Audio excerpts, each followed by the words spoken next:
So about 1794, I think it was, we had what we call the Great Whiskey Rebellion, but it could trace its roots back to the American Revolution.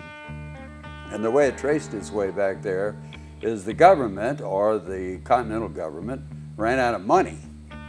So basically what they were doing is they were issuing IOUs to the people that had fought the war, and most of them were over what we call over the mountain. That was over the Appalachians.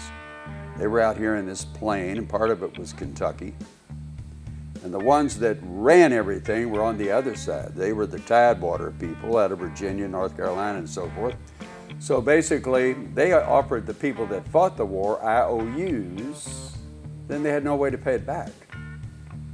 So there was a guy by the name of Morris in Pennsylvania who had something to do with the finances in the government, and said he would only be able to pay them back 6% on the original amount of money they were owed.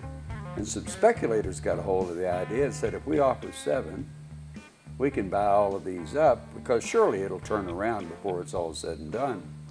So they bought it cheap, and then the government got a hold of it and said they'd pay it all back in metal. So this began to get people aroused and making them very unhappy. The people that were in power said the only way we're going to raise money to pay you back for these IOUs is to have a tax on the farms and on the whiskey and everything.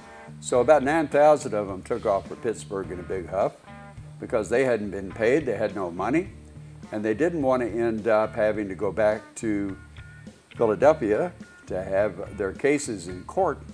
So they were in a state of rebellion, and tax collectors were their targets. So George Washington, probably the only sitting person in government that ever got back into uniform, led a force to try to quell this rebellion of about 9,000 people. And we call that the Whiskey Rebellion, but it had a lot more to do with things than just whiskey.